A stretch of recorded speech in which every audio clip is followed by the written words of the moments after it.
اعوذ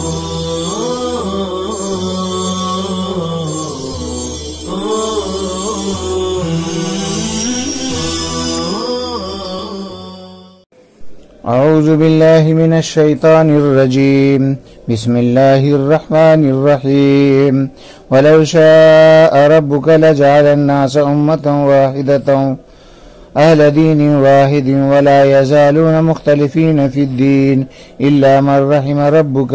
اراد لهم الخیر فلا يختلفون فیہ ولذلك خلقهم ای اہل الاختلاف له واہل الرحمة لها وتمت كلمة ربك وهي لأملأن جهنم من الجنة جن والناس أجمعين وكلا نسب بنقص وتنوينه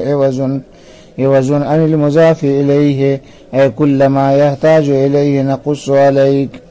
نقص عليك من أنباء الرسل ما بدل من كلا نثبت نطمئن به فؤادك قلبك وجاءك في هذه الأنباء أو الآيات الحق وموعظة وذكرى للمؤمنين خصوا بالذكر لانتفاعهم بها في الإيمان بخلاف الكفار وقل للذين لا يؤمنون اعملوا على مكانتكم حالتكم إنا عاملون على حالتنا تهديد لهم وانتظروا عاقبت امرکم انا منتظرون ذلك وللہ غیب السماوات والارض ای علم ما غاب فیہما والیہ یرجع بالبناء للفاعل یعود وللمفعول یرد یرجع الامر کلہ فینتقم ممن عصى فاعبده وحده وتوکل علیہ ثق به فإنه كافيك وما ربك بغافل عما يعملون انما يؤخرهم لوقتهم وفي قراءة بالفوقانية. لغات دیکھیے. ولو شاء يشاء مشیۃً با فتح یفتح سے چاہنا. آگے ہے لا یزالون، یہ فعل ناقص جمع مذکر غائب ہے، فعل مضارع جو اسم کو رفع خبر کو نصب دیتا ہے، اس لیے مختلفین خبر واقع ہونے کی بنا پر حالت نصب میں ہے. اس کے معنی ہمیشہ رہنا. تمت فعل ماضی صیغہ واحد مؤنث غائب. تم یتیم ضرب یضرب سے تمن و تمامن پورا ہونا. نقص باب نصر سے قصتن و قصن اس کے معنی بیان کرنا. انبا یہ نباؤن کی جمع ہے بمعنی خبر. نثبت یہ باب تفعیل سے صیغہ جمع متکلم ہے. ثبت یثبت تثبیت. جمانا مطمئن کرنا. فؤاد کا معنی دل جمع افئدہ آتی ہے. موعظۃ نصیحت جمع مواعظ. آگے وتوکل فعل امر واحد مذکر حاضر ہے. توکل یتوکل توکلا باب تفاعل سے بھروسہ کرنا. ترجمہ دیکھیے. اور اگر تیرا پروردگار چاہتا تو تمام لوگوں کو ایک ہی دین پر طے کر دیتا، یعنی ایک ہی دین والا بنا دیتا، اور لوگ ہمیشہ دین کے معاملے میں اختلاف کرتے رہیں گے مگر جن پر تیرا پروردگار رحم فرمائے، یعنی ان کے لیے خیر کا ارادہ کرے، تو وہ لوگ اس میں اختلاف نہیں کریں گے. اور اسی لیے اللہ تبارک تعالیٰ نے ان سب کو پیدا کیا، یعنی اختلاف والوں کو اختلاف کے لیے اور رحمت والوں کو رحمت کے لیے. اور آج اس لیے بھی کہ تیرے پروردگار کا فیصلہ اور وہ لَأَمْلَأَنَّ جَهَنَّمَ مِنَ الْجِنَّةِ والناس اجمعین ہے وہ پورا ہو کہ ہم جہنم کو بھر دیں گے جناتوں سے اور ان تمام جناتوں اور انسانوں سے، اور انبیاء علیہ الصلوۃ والتسلیم کی خبروں میں سے جس کی ضرورت پڑتی ہے تمام خبروں کو ہم آپ کے سامنے بیان کرتے ہیں، جس سے ہم آپ کے دل کو مضبوط کرتے ہیں، اور آپ کے پاس ان خبروں کے اندر یا نشان آیات کے اندر حق بات آ گئی، اور نصیحت ہے اور عبرت ہے مومنوں کے لیے۔ خاص طور پر مومنوں کو ذکر کیا گیا، ان کے اس کے ذریعے ایمان میں نفع حاصل کرنے کی وجہ سے، برخلاف کفار کے۔ اور آپ ان لوگوں سے کہہ دیجئے جو ایمان نہیں رکھتے کہ اپنی حالت پر تم کام کرتے رہو، ہم بھی اپنے حالت پر کام کر رہے ہیں، یہ ان کے واسطے تحدید ہے، اور اپنے آخری انجام کا انتظار کرو، اور میں بھی اس کا انتظار کر رہا ہوں۔ اور اللہ تبارک تعالیٰ ہی کے لیے آسمان و زمین کی پوشیدہ باتوں کا علم ہے، یعنی آسمان و زمین میں جو چیزیں اوجھل ہیں ان کا علم ہے، اور اسی کی طرف سارے امور لوٹائے جاتے ہیں۔ یہ یرجعو بنا للفاعل یعنی فعل معروف بھی استعمال ہوا ہے تو یعودو کے معنی میں ہوگا، اور بنا للمفعول یعنی یرجعو بھی استعمال ہوا ہے تو اس صورت میں یردو کے معنی میں ہوگا۔ فرمایا فینتقم ممن عصا،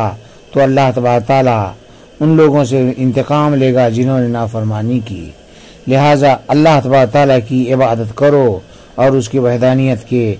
قائل ہو جاؤ، اور اسی پر بھروسہ کرو، اس لیے کہ وہ تیرے لیے کافی ہے، اور تیرا پروردگار ان چیزوں سے غافل نہیں ہے جس کو وہ لوگ کرتے ہیں۔ اللہ تبارک تعالیٰ تو ان کو مہلت دے رہا ہے ان کے وقت موعود تک کے لیے۔ اور ایک قرات میں فوقانیہ یعنی تا کے ساتھ ہے اما تعملون۔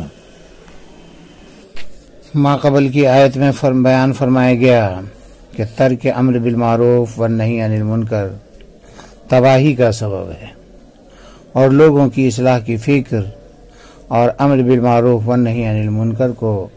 بجا لانا نجات کا سبب ہے، نیز کفر و شرک ہلاکت کا سبب ہے، اور اصلاح و ایمان نجات کا سبب ہے۔ اس طرح لوگ مختلف راہ پر چلنے والے ہیں۔ آگے فرمایا جا رہا ہے کہ یہ لوگوں کا مختلف طریقوں پر چلنا یہ اللہ ہی کی مشیت سے ہے۔ اگر اللہ تبارک تعالیٰ چاہتا تو تمام لوگ ایک ہی طریق پر چلتے، چنانچہ ارشاد ہے کہ وَلَوْ شَاءَ اللَّهُ لَجَعَلَ النَّاسَ أُمَّةً وَاحِدَةً أَهْلَ دِینٍ وَاحِدٍ، کہ اگر اللہ تبارک تعالیٰ چاہتا تو سب لوگوں کو ایک ہی دین یعنی اسلام پر کر دیتا، لیکن اللہ کی حکمت تکوینی اس کی مقتضی نہیں ہے کہ سب کو ایک ہی راہ پر ڈال دے۔ چونکہ تکوین عالم سے مقصود یہ ہے کہ اس کی صفت جمالیہ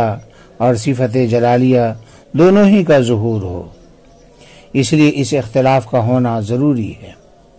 اس لیے اہل ایمان پر صفت جمالیہ کا ظہور ہوگا اور اہل کفر و شرک پر صفت جلالیہ کا ظہور ہوگا۔ آگے فرمایا گیا وَلَا يَزَالُونَ مُخْتَلِفِينَ فِي الدِّينِ،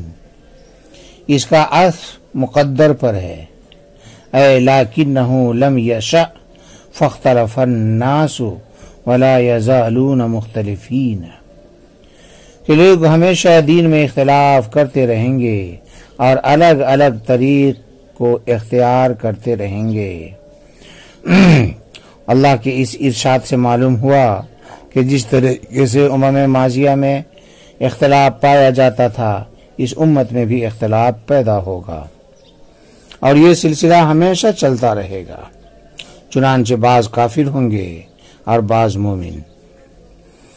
بعض اطاعت گزار ہوں گے اور بعض نافرمان، جیسا کہ حدیث میں ہے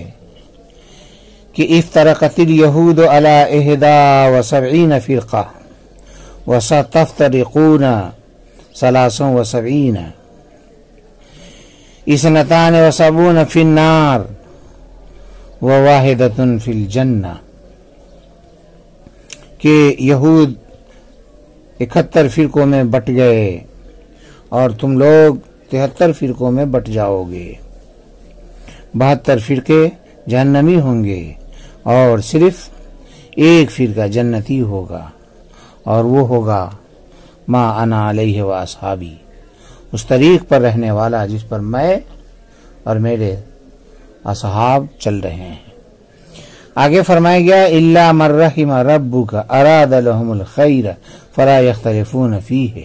کہ مگر جس پر تیرا پروردگار رحم کا معاملہ فرمائے، یعنی ان کے لیے خیر کا ارادہ فرمائے، تو وہ اس دین میں اختلاف نہیں کریں گے اور دین حق اور صراط مستقیم پر رہیں گے۔ آگے فرمایا گیا وَلِذَلِكَ خَلَقَهُمْ اے اہل الاختلاف لہو و اہل الرحمت لہا، اور اسی اختلاف اور رحمت کے لیے ان کو پیدا کیا، یعنی اہل اختلاف کو اختلاف کے واسطے اور اہل رحمت کو رحمت کے واسطے پیدا فرمایا۔ چنانچہ اہل اختلاف دوزخ میں جائیں گے اور اہل رحمت جہنم اور اہل رحمت جنت میں جائیں گے۔ آگے فرمایا گیا وَتَمَّتْ كَلِمَةُ رَبِّكَ وَهِيَ لَأَمْلَأَنَّ جَهَنَّمَ مِنَ الْجِنِّ وَالنَّاسِ أَجْمَعِينَ، اور تیرے رب کی یہ آیت پوری ہو جائے کہ میں جہنم کو جنوں سے اور آدمیوں سے یعنی دونوں سے بھر دوں گا۔ یہ وَلِذَلِكَ خَلَقَهُمْ کے ذیل میں ہے کہ ان کو پیدا کیا اہل اختلاف کو اختلاف کے لیے، اہل رحمت کو رحمت کے لیے، اور اس لیے پیدا کیا کہ اللہ تبارک تعالیٰ کا یہ وعدہ پورا ہو، یعنی جب اہل اختلاف میں مصروف رہیں گے تو ان پر اللہ کا غضب نازل ہوگا، چنانچہ وہ جہنم کی خوراک بنیں گے، اور اللہ کے اس فیصلے کا ظہور ہوگا، یعنی لَأَمْلَأَنَّ جَهَنَّمَ مِنَ الْجِنَّةِ وَالنَّاسِ أَجْمَعِينَ والا وعدہ اور فیصلہ پورا ہوگا۔ لَأَمْلَأَنَّ سے پہلے ہی لا کر مفسر علام نے اس بات کی طرف اشارہ کیا کہ لَأَمْلَأَنَّ مبتدا محذوف کی خبر ہے، جس سے پہلے ہی مبتدا محذوف ہے، اور لَأَمْلَأَنَّ یہ قسم محذوف کا جواب ہے، اصل میں ہے وَاللَّهِ لَأَمْلَأَنَّ، اور یہاں پر لَأَمْلَأَنَّ میں امتلا یعنی بھرنے سے مراد علی سبیل الخلود ہے، اور یہ بات کفار ہی کے ذریعے پوری ہوگی، کیونکہ خلود انہی کے لیے حق میں مقدر ہوتا ہے۔ وَكُلًّا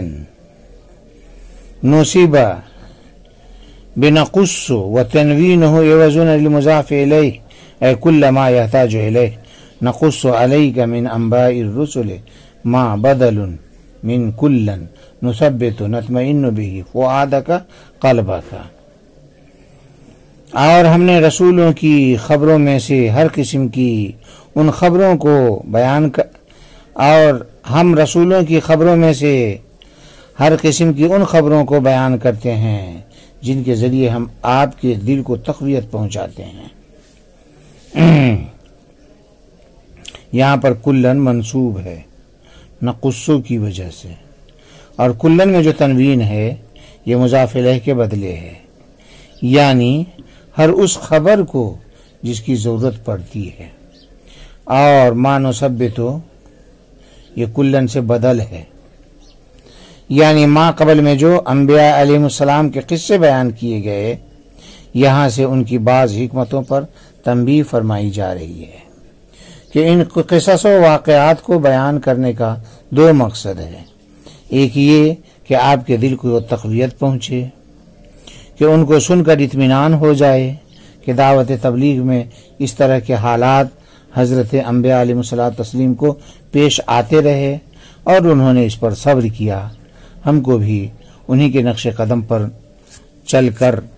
ان حالات کا مقابلہ کرنا چاہیے۔ پھر بالآخر ایمان والے نجات پائے اور دشمن عذاب الہی میں تباہ ہوئے، تو اسی طریقے سے آپ بھی صبر کیجئے، آپ پر ایمان لانے والے بھی نجات یاب ہوں گے اور مخالفین خائب و خاسر ہوں گے۔ اور دوسرا مقصد یہ ہے کہ وَجَاءَكَ فِي هَذِهِ الْأَنْبَاءِ أَوِ الْآيَاتِ الْحَقُّ، کہ ان واقعات کے ضمن میں یا آیت کے ضمن میں امر حق آپ کے سامنے آ گیا، جس سے پتہ چل گیا کہ حق ایسا ہوتا ہے کہ ابتدا میں اس میں کمزوری ہوتی ہے اور اخیر میں بعد میں ایسا قوی ہو جاتا ہے کہ بڑے بڑے سرکشوں کو پچھاڑ دیتا ہے اور دنیا کو باطل کی ذلت کا تماشا دکھاتا ہے۔ یا فی ہذیل انباء کے بجائے آیات ہے، اس صورت میں مطلب ہوگا کہ آیات میں حق آ گیا، اور آیات سے اس سورہ کی آیات مراد ہیں،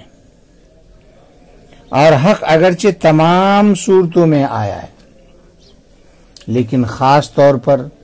اس صورت کو ذکر کیا جانا اس کی شرافت کی وجہ سے ہے، اس لیے کہ اس صورت میں جتنی جامعیت کے ساتھ امت کی ہلاکت اور ان کے احوال کو ذکر کیا گیا ہے، دیگر صورتوں میں اس قدر جامعیت اور تفصیل نہیں ہے۔ اور یہ جو فرمایا فی ہذہ الحق، اس میں الحق پر الف لام ہے، یہ یا تو جنس کے لیے ہے، سارے امور حق کا مراد ہیں، یا عہد کے لیے ہے، تو اس صورت میں الحق سے مراد خاص وہ حق ہے جو براہین کی شکل میں، حق سے مراد براہین ہوں گے جو توحید اور عدل اور نبوت پر دال ہیں۔ آگے فرمایا گیا کہ وَمَوْعِظَةٌ وَذِكْرَىٰ لِلْمُؤْمِنِينَ، اور ایمان والوں کے لیے ان واقعات میں نصیحت و عبرت ہے۔ نصیحت تو اس طرح ہے کہ آئندہ ایسی حرکت نہ کریں، اس سے باز رہیں، اور عبرت اس طرح ہے کہ ان واقعات کو سن کر اللہ سے ڈریں اور پناہ مانگیں کہ اے اللہ ہم کو ان تباہ کاروں کی راہ سے دور رکھیو۔ یہاں پر تین چیزیں مذکور ہیں، فی ہذہ الحق وموعظۃ وذکریٰ۔ اس میں الحق معرفہ ہے، باقی موعظۃ اور ذکریٰ یہ نکرہ ہے۔ الحق کو معرفہ ذکر کیا جانا اس کی اہمیت اور عظمت کی وجہ سے ہے، کیونکہ اس کا اطلاق اللہ پر بھی ہوتا ہے، برخلاف موعظہ اور ذکریٰ کے کہ ان دونوں میں یہ بات نہیں ہے۔ آگے فرمایا جا رہا ہے خصوا بالذکر لانتفاعہم بہا فی الایمان بخلاف الکفار، کہ یہاں ایمان والوں کو خاص طور پر ذکر کیا گیا، چنانچہ فرمایا گیا للمؤمنین، جبکہ قرآن عبرت و نصیحت کا سامان تو سب کے لیے ہے،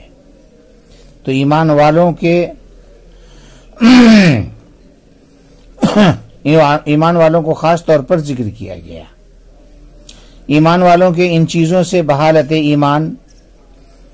نفع حاصل کرنے کی وجہ سے ان کو خاص طور پر ذکر کیا، برخلاف کفار کے کہ ان چیزوں سے وہ نفع حاصل نہیں کرتے بلکہ ان سے محروم رہتے ہیں، نفع سے بالکل محروم رہتے ہیں۔ آگے فرمایا گیا وَقُلْ لِلَّذِينَ لَا يُؤْمِنُونَ اعْمَلُوا عَلَىٰ مَكَانَتِكُمْ حَالَتِكُمْ إِنَّا عَامِلُونَ عَلَىٰ حَالَتِنَا تَحْدِيدٌ لَهُمْ، اور آپ ان لوگوں سے کہہ دیں جو ایمان نہیں رکھتے ہیں کہ تم اپنی حالت پر عمل کرو، ہم بھی اپنی حالت پر عمل کر رہے ہیں۔ اس میں ان لوگوں کے واسطے تحدید ہے۔ اس سے قبل والی آیت میں یہ بیان کیا گیا تھا کہ حق ظاہر ہو گیا اور اہل ایمان کے واسطے نصیحت و عبرت بھی آ گئی۔ اس آیت میں اس بات کا بیان ہے کہ جب حق بھی واضح ہو گیا، نصیحت و عبرت بھی آ گئی اور حجت پوری ہو گئی، اس پر بھی اگر کوئی نہ مانے تو آپ ایسے لوگوں کو کہہ دیں کہ تم جانو، تم اپنی حالت پر کفریات بکتے رہو، نتیجہ سامنے آئے گا تو پتہ چل جائے گا، اس وقت دودھ کا دودھ اور پانی کا پانی ظاہر ہو جائے گا، اور ہم بھی اپنی حالت پر عمل کر رہے ہیں جس کا ہمارے رب نے ہم کو حکم دیا ہے، تو ہم کو اس کا صلہ ملے گا۔ اس طرح حق و باطل سامنے آ جائے گا۔ وَانتَظِرُوا عَاقِبَةَ أَمْرِكُمْ إِنَّا مُنتَظِرُونَ ذَلِكَ، اور تم اپنے امور کے انجام کا انتظار کرو، اور میں بھی اپنے امر کے انجام کا انتظار کر رہا ہوں۔ دیکھیں کس کی جیت ہوتی ہے، یعنی کون حق پر ہے، تم یا ہم؟ دیکھتے ہیں۔ آگے فرمایا گیا وَلِلَّهِ غَيْبُ السَّمَاوَاتِ وَالْأَرْضِ عِلْمُ مَا غَابَ فِيهِمَا۔ فِيهِمَا بڑھا کر اس بات کی طرف اشارہ ہے کہ یہاں پر اضافت فی کے معنی میں ہے۔ لِلَّهِ غَيْبٌ فِي السَّمَاوَاتِ وَالْأَرْضِ، کہ آسمان و زمین کی پوشیدہ باتوں کا علم اللہ ہی کو ہے، یعنی ذرہ ذرہ کی اس کو خبر ہے۔ آسمان و زمین کی کوئی بات بھی اس سے چھپی نہیں ہے، چاہے خفی ہو چاہے جلی ہو، معدوم ہو موجود ہو، سب اس کے نزدیک برابر ہے۔ لہذا جس انجام اور نتیجہ کا تم انتظار کر رہے ہو، اس کی اور اس کے وقت مقررہ کی خبر بھی خدا ہی کو ہے۔ آگے فرمایا گیا وَإِلَيْهِ يُرْجَعُ بِالْبِنَاءِ لِلْفَاعِلِ يَعُودُ وَلِلْمَفْعُولِ يُرَدُّ الْأَمْرُ كُلُّهُ فَيَنْتَقِمُ مِمَّنْ عَصَى، اسی کی طرف سارے امور لوٹائے جائیں گے تو نافرمانوں سے اللہ تبارک تعالیٰ انتقام لے گا اور فرمانبرداروں کو اجر عطا فرمائے گا۔ پہلے جملے میں اللہ کے علم کا بیان ہوا، دوسرے جملے میں اس کے اختیار کا بیان ہے۔ تو جب علم و اختیار اسی کو حاصل ہے تو اعمال کا بدلہ دینا اس کے لیے کیا مشکل ہے،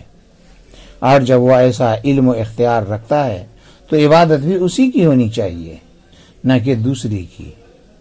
اس لیے آگے فرمایا گیا فَاعْبُدْهُ وَحِدْهُ، یہ فَاعْبُدْ ہو یہ شرط مقدر کا جواب ہے۔ اے ان کان الامر کلہ للہ فاعبدہ، ان کان الامر کلہ للہ، کہ اگر سارا معاملہ اللہ ہی کے حوالے ہے تو پھر اسی کی عبادت کرو، اس کی وحدانیت کے قائل ہو جاؤ۔ آگے فرمایا گیا وَتَوَكَّلْ عَلَيْهِ سِقْ بِهِ فَإِنَّهُ كَافِيكَ، کہ اس پر اعتماد اور بھروسہ کرو کیونکہ وہی تمہارے واسطے کافی ہے۔ یہاں پر فَاعْبُدْ ہو اور وَتَوَكَّلْ عَلَيْهِ یہ دونوں جملے اللہ کی ارشاد گرامی وَلِلَّهِ غَيْبُ السَّمَاوَاتِ وَالْأَرْضِ پر متفرع ہیں، کہ جب وہی آسمان و زمین کی پوشیدہ باتوں کو جانتا ہے اور اسی کی طرف تمام امور لوٹائے جائیں گے تو فقط وہی لائق عبادت، وہی اعتماد اور بھروسہ کیے جانے کے لائق ہے۔ اور یہ جو فرمایا سِقْ بِهِ، اس کا مطلب ہے اعتمد علیہ ولا تلتفت لغیری، اسی پر بھروسہ کرو، دوسرے کی طرف دھیان نہ دو، اس لیے کہ دوسرا نہ نقصان پہنچا سکتا نہ نفع پہنچا سکتا، بلکہ نقصان پہنچانا، نفع پہنچانا، کسی کو کچھ عطا کرنا، عطا کرنے سے روک لینا، یہ سب اللہ کے ہاتھ میں ہے، دوسروں کے ہاتھ میں کچھ بھی نہیں، لہذا دوسرے پر دھیان دینے کی کوئی ضرورت نہیں ہے، اللہ ہی پر بھروسہ کرنا لازم اور ضروری ہے۔ آگے فرمایا گیا وما ربک بغافل عما یعملون وانما یؤخرهم لوقتهم وفی قراءۃ بالفوقانیہ، اور آپ کا رب ان کے اعمال سے غافل نہیں اور ان کو اللہ مہلت دیتا ہے ان کے وقت مقررہ تک کے لیے، اور ایک قراءت میں تا کے ساتھ ہے یعنی تعملون، جسے خطاب نبی اور مومنین کو ہے۔ لہذا ایمان اور کفر، اخلاص و نفاق سب اس کے علم میں ہے۔ دراصل اس آیت سے آپ صلی اللہ علیہ وسلم کو تسلی دینا مقصود ہے کہ آپ اپنے کام میں لگے رہیے، کہ اسی کی عبادت کریں اور اسی پر سارے امور میں بھروسہ کریں اور ان کے کفر و شرارت سے دلگیر نہ ہوں، اللہ خود ہی ان سے سمجھ لے گا اور نمٹ بھی لے گا اور ان کے بارے میں مناسب فیصلہ فرمائے گا، کیونکہ آسمان و زمین کی کوئی چیز اس سے پوشیدہ نہیں ہے، لہذا اس کا کوئی بھی عمل، ان کا کوئی بھی عمل اللہ سے اوجھل نہیں۔ فی الحال ان کو سزا نہ دینا اس وجہ سے نہیں ہے کہ اللہ کو ان کے اعمال کی خبر نہیں، اللہ کو سب خبر ہے، پھر سزا کو مؤخر کرنا اس وجہ سے ہے کہ ان کا وقت موعود ابھی نہیں آیا ہے۔ جب وقت موعود آ جائے گا تو پتہ لگ جائے گا کون حق پر ہے کون باطل پر ہے۔ وآخر دعوانا الحمدللہ۔